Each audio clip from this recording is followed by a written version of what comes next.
All right, this week, FBI Director Kash Patel announced a lawsuit against The Atlantic. He is claiming defamation after the outlet published a story that said he drank. We are living in a golden age of wild animals being exposed to illicit substances, which is a nice segue into the case of Kash Patel, our future former director of the FBI, who's getting hammered this week over a report that says he's been getting hammered on the job.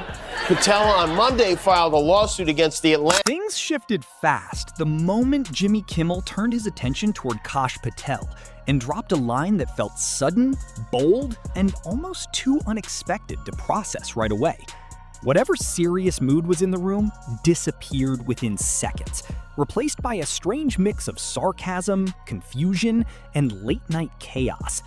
Once the discussion moved toward the alleged drinking claims, the whole segment became even more attention-grabbing, with the kind of energy that makes people laugh, pause, and raise their eyebrows at the same time. It was one of those moments that felt too odd to ignore, but too entertaining to turn away from. And that is exactly why it pulled viewers in so quickly. Patel is reportedly deeply concerned that he's about to get fired, why I don't know. Does this look like a paranoid guy to you?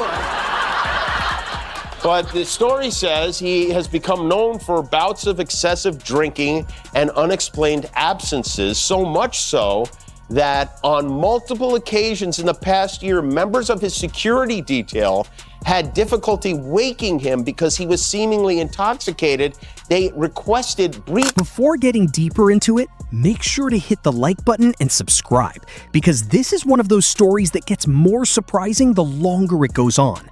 What first seemed like a regular late-night segment quickly moved into something far more unpredictable, almost as if the whole conversation suddenly changed direction. Jimmy Kimmel focused straight on the growing controversy around Kash Patel and did not bother easing into it gently. Instead, he stepped right into the middle of the situation with sharp sarcasm, quick timing, and a tone that made it difficult for anyone watching to look away or treat it like just another passing joke. That the director's, quote, episodes of excessive drinking have alarmed his colleagues and is a recurring source of concern across the government. Patel denies this, and not just categorically, maniacally. He announced that he is suing The Atlantic for $250 million. The Atlantic issued a statement responding to that. They said, "We stand by our reporting on Kash Patel, and we will vigorously defend The Atlantic and our journalists against this meritless law." The situation already sounded like something taken from an overcomplicated political drama. The kind where every new detail seems to add another unnecessary twist. Even before Kimmel added his own commentary, the headlines were doing enough on their own to make the story feel bigger, stranger, and more dramatic than expected.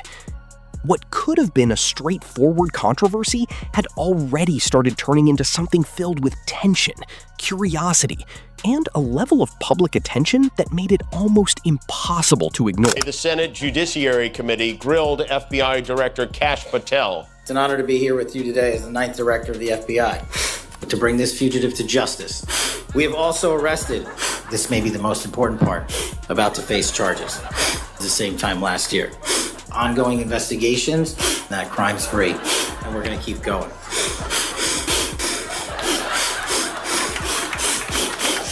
Lastly, I want to close with the Kash Patel Senate hearings, brought to you by Flonase. Psst, psst, all good. You know what? Don't make fun. A report began making the rounds and quickly caught attention, raising concerns while spreading through more serious political circles. But then came the reaction, and somehow that became even louder than the original story. The denials, the drama, and the public response gave the whole situation a life of its own, turning it into something more chaotic, more unpredictable, and far more entertaining than anyone may have expected. That was exactly where Jimmy Kimmel found his opening, because when a story arrives with this much built-in confusion, ignoring it would almost feel like missing the whole purpose of late-night commentary. Are completely false, a hit piece, but the journalist who wrote the story, her name is Sarah Fitzpatrick, says she spoke to more than 24 people, including current and former FBI officials. Her version of the story makes it sound like Patel was blacked out more than the president's name in the Trump Epstein files. And this comes the same week that a federal judge dismissed the defamation lawsuit Patel filed against a former FBI agent who said he has been, quote, visible at nightclubs far more than he has been on the 7th floor of the... At the center of everything was an allegation serious enough to make people stop and pay attention. The reported claim that someone being considered for a major government role may have had issues involving excessive drinking while on duty is not the kind of detail that quietly disappears in the background. It stays in the conversation, especially when the position being discussed is connected to discipline, judgment, and high-level responsibility. Kimmel approached the subject with clear disbelief, almost like the jokes were forming themselves as the story unfolded. The contrast between the polished image expected from such a role and the nature of the allegation became the perfect setup for sarcasm, and Kimmel used that gap to build one sharp punchline after another. Patel was summoned to explain why they refused to release the Epstein files they promised to release. He was dodgy, sketchy, sniffy, combative, and just unpleasant overall. He couldn't even answer a question from fellow Republican John Kennedy. Who, if anyone, did Epstein traffic these young women to besides himself? Himself. There is no credible information. None. If there were, I would bring the case yesterday. Forget yesterday. How about tomorrow? What made the story even harder to dismiss was not only the allegation itself, but the number of people reportedly connected to the reporting behind it. The mention of more than 24 individuals, including current and former officials, gave the issue a weight that could not easily be brushed off as a small rumor. Kimmel did not need to exaggerate much, because the number alone already made the situation feel serious. Then came the response, and instead of calming things down, it pushed everything into even more dramatic territory. A $250 million defamation lawsuit is not exactly a quiet denial, and Kimmel leaned into that with visible amusement.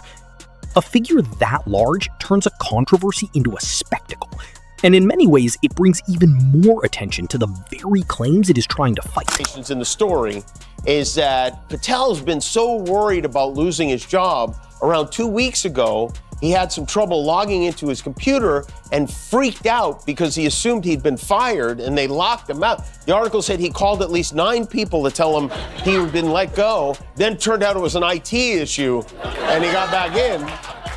So Patel angrily denied that story. The whole situation slowly became less about shutting down the story and more about accidentally making people focus on it even harder. As if the controversy did not already have enough layers, there was also past legal history that added more depth to the moment. The mention of an earlier defamation case being dismissed gave Kimmel another angle to work with, because patterns can make separate events feel connected in the public mind. Older claims about time allegedly spent in nightclubs rather than in a federal office made the newer allegations feel even more loaded when placed beside them. Kimmel did not need to invent the drama, because the clash between the expectations of the role and the accusations surrounding it was already doing most of the work. He still has no explanation for why they won't release the files, and no explanation for why Epstein's primary accomplice, Ghislaine Maxwell, was suddenly transferred to a country club prison after meeting with Trump's lawyer. Eventually, frustration boiled over, and Senator Cory Booker didn't just grill Patel, he flame-broiled him live in front of everyone. Here's the thing, Mr. Patel. I think you're not going to be around long. I think this might be your last oversight hearing. Then came a detail that felt like it belonged in a completely different story. The reported locked out incident added another layer of confusion and pushed the entire situation closer to absurdity. A simple technical problem would normally be solved and forgotten, but here it reportedly turned into something much bigger, with confusion over whether someone had been removed or fired. That kind of leap from a login issue to political panic felt dramatic, unexpected, and perfectly suited for a late-night segment already built around disbelief. What made it even stranger was how the denial of that incident seemed to circle back into the story later, making the whole thing feel even more tangled. The best way to address rumors of erratic behavior is to hold an even more erratic press conference. Did you communicate with anyone that you thought you were fired after you were unable to log into? The problem with you and your report, don't cut me off. You asked the question. Straightforward question. The problem with you and your baseless reporting is that is an absolute lie. Straightforward question. Did you talk to anybody about whether you thought The simple answer to your question is you are lying. I was never locked out of my systems. The contradiction between publicly denying a claim and then referencing the same issue in legal filings added exactly the kind of irony Jimmy Kimmel was not gonna let pass. It was the type of detail that calls for a pause, a raised eyebrow, and a careful breakdown. Then came the press conference, which somehow made the situation feel even more unpredictable. Instead of settling the controversy, the lack of direct answers appeared to keep it alive. Kimmel turned that awkward tension into comedy, using the gap between what people expected and what actually happened as fuel for sharper jokes. The point was not only what was said or avoided, but how the entire moment unfolded in a way that seemed to raise even more questions than it answered. Meanwhile, did you see our FBI director whooping it up with the Olympic hockey team in Italy? Team USA beat heavily favored Team Canada in overtime. They won their first gold medal in 46 years, the first one since the Miracle on Ice.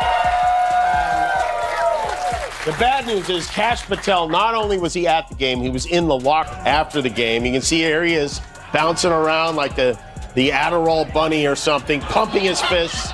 Why he was there, why he needed to be. By the time the segment found its rhythm, it had moved beyond basic late-night commentary and turned into a layered story filled with humor, skepticism, and steady disbelief. The audience was not only reacting to one joke or one claim, they were watching how each detail connected to the next. That larger pattern made the whole thing feel chaotic, yet strangely consistent. Kimmel's strongest move was letting the humor come naturally from the facts already surrounding the controversy. The mix of serious allegations, dramatic responses, confusing explanations, and public reaction made the story difficult to ignore and almost impossible to discuss without comedy entering the room. Anyone that says the opposite is lying. Thank you. The lawsuit that you filed says that directly. Look, man, stop. You're being extraordinarily rude. You know they don't like that in that administration.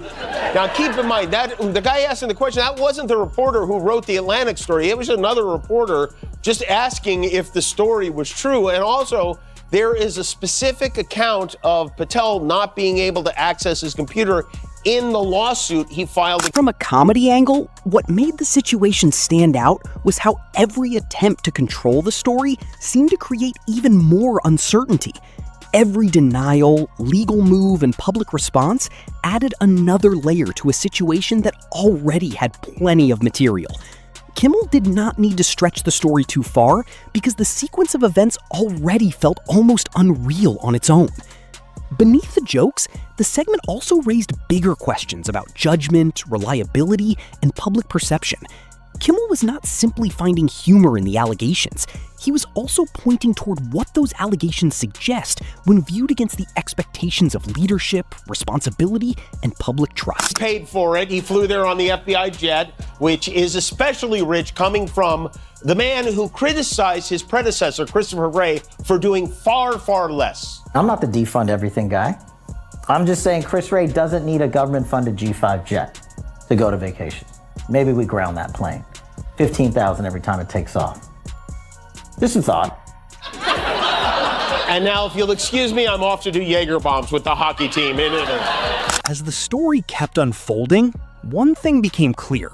When a controversy includes alleged workplace drinking, massive lawsuits, conflicting explanations, and a press conference that creates more questions than answers, it stops feeling like ordinary news and turns into a full spectacle.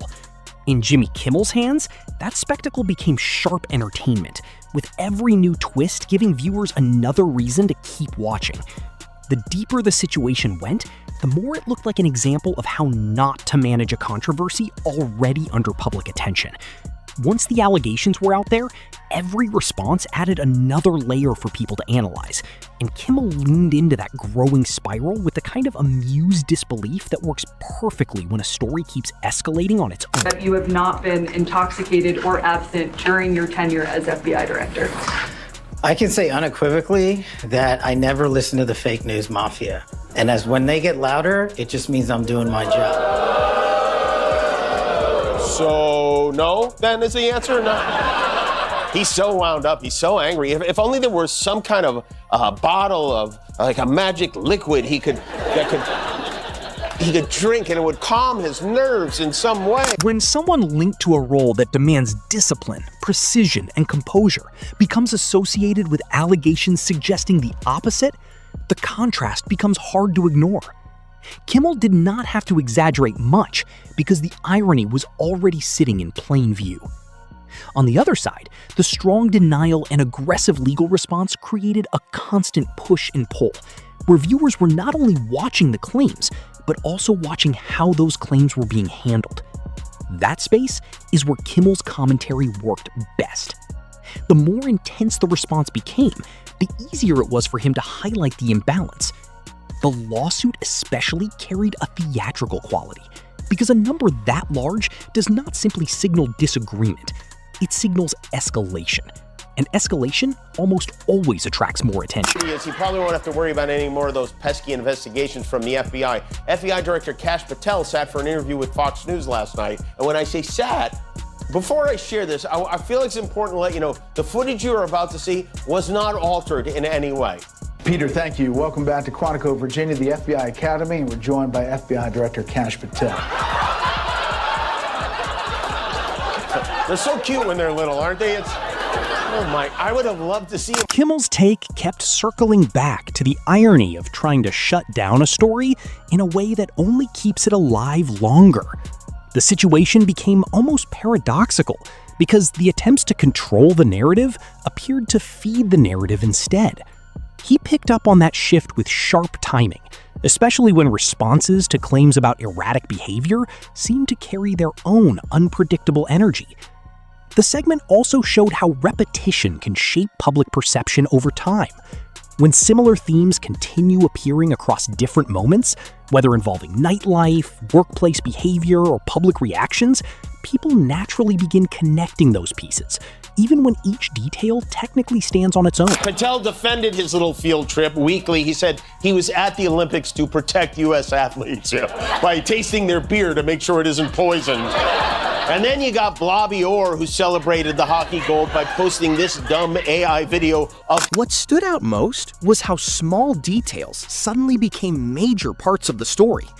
A login issue should have been a simple technical matter, something fixed quickly and forgotten. Instead, it reportedly turned into a moment of panic that added more tension to an already messy situation. Kimmel focused on that escalation, because moving from a computer problem to fears of being fired is not a minor jump. It is a dramatic leap that made the entire story feel even more unstable. Rather than calming the controversy, the moment extended it and strengthened the sense that control was slipping. The visible tension, sharp tone, and lack of clear engagement created an atmosphere that felt charged instead of reassuring. And Kimmel used that energy to show how efforts to restore confidence can sometimes end up doing the opposite.